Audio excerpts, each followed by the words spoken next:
Hey BookTube, this is Friday Reads. I got my ticket for the long way round. I'm Jen and I talk about audiobooks. And it's a Friday, so time to recap last week and then look ahead to next week.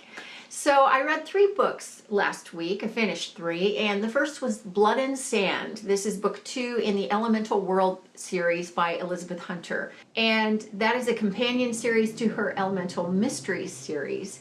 This series is all about vampires, and they draw their strength from the 4 elements like fire, water, earth, and sky, or wind. And so it's kind of an interesting take on that. And this particular book is the second in a companion series, like I said, to the original series. And so it picks up some side characters and kind of expands on their stories. And this one was okay. I didn't love it. It's a guy of he's Chinese descent, and he was turned as a vampire back in the late 1800s. So yeah, it's his story basically, and he's a very big protector, and then he falls in love with a girl who's a newspaper reporter.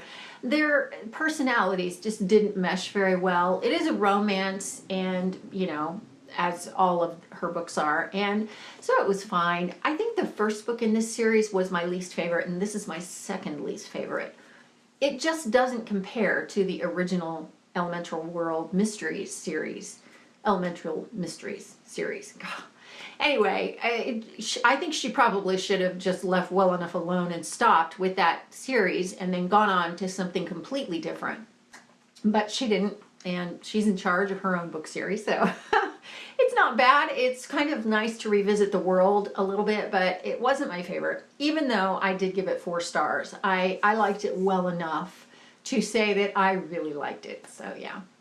I also finished Written in the Stars by Aiesha Saeed. I read this as an ebook because it's not available on audio. This is a scary story. It's about a young girl from a Pakistani family who is, she's growing up in Florida and going to high school and everything. And her parents are, they have come here from Pakistan and they miss home. And they are set that they will keep to the custom that they will choose her husband. And so she kind of falls for a boy and she gets caught with him, and they say, we're not having any of this. We're doing this for your own good and to protect you. And so they take her back to Pakistan and drug her and marry her off and cut her off from everyone and everything. And they do it completely against her will, and there are things that happen against her will, and she just has no options. And I was astounded because as an American woman with so many freedoms that I don't even think about it, to watch this girl caught in this situation where she was trapped and she had no way out. It was awful. And it really made me appreciate the fact that I do have the freedom to say, hey, I'm not going to do that, and I'm going to change my circumstances. Here in America, I can do that. You can't do it there. So it has a good ending, and I was very glad for that. It does tie up a little bit too neatly at the end, and it's a disturbing story. And so I gave it 3 stars for that reason. I did really like it. I think it's more of an important book to read than an enjoyable book to read. It's probably the best way to say it. And the author puts a kind of a thing at the end where she talks about the fact that this is a fictional story, but it happens all the time. And so then she also then gives some resources to, for people that see someone caught in that situation and want to help. So really moving book. It was definitely moving. So yeah, I give it 3 stars. And then I read Bone Gap. And this is by Laura Ruby, and it's narrated on audio by Dan Bittner. Well, first of all, Dan Bittner, wow. That narration was just, it made this book. It made this book.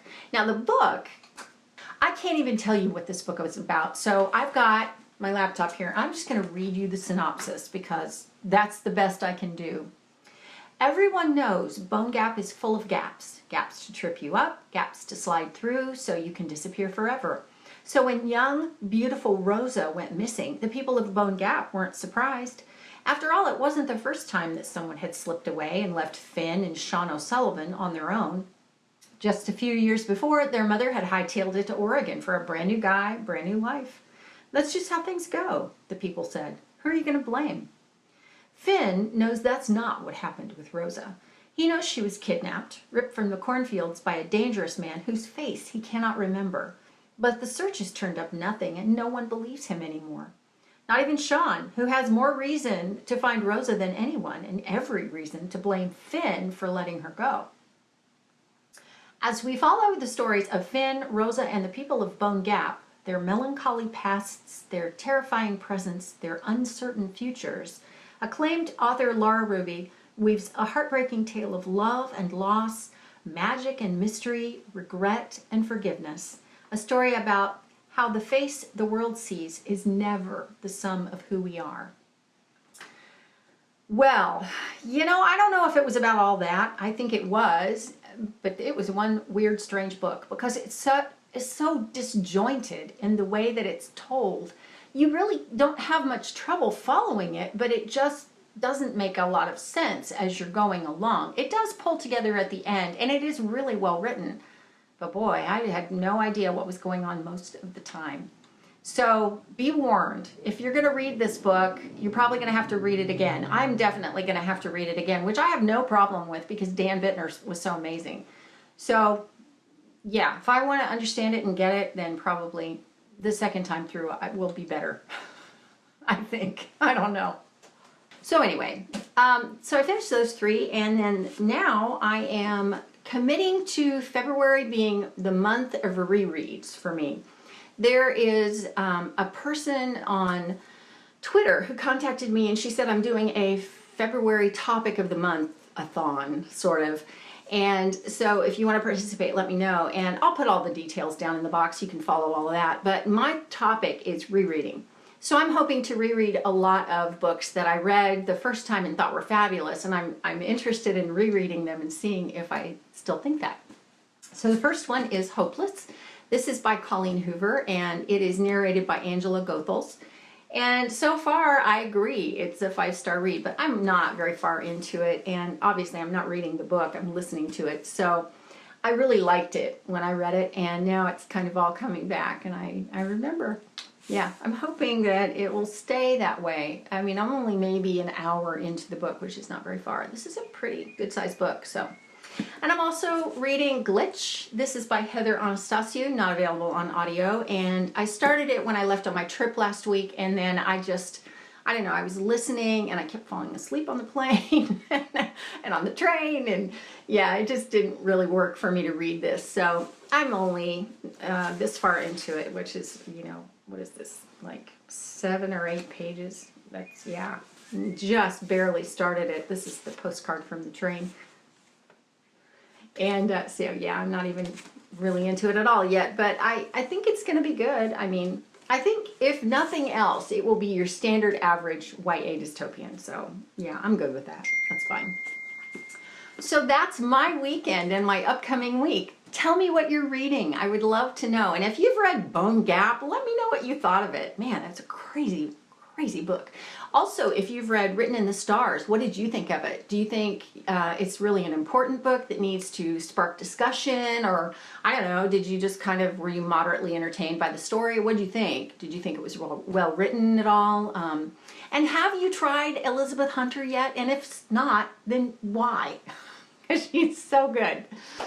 Anyway, I would love to hear from you. We'll talk about that, all of that in comments, and that's it for now for me. Have a good weekend. I'll see you next time, and thanks for watching. When I'm gone, you're gonna miss me when I'm gone. You're gonna miss me by my walk. You're gonna miss me by my taco. You're gonna miss me when I'm gone. It's like, huh?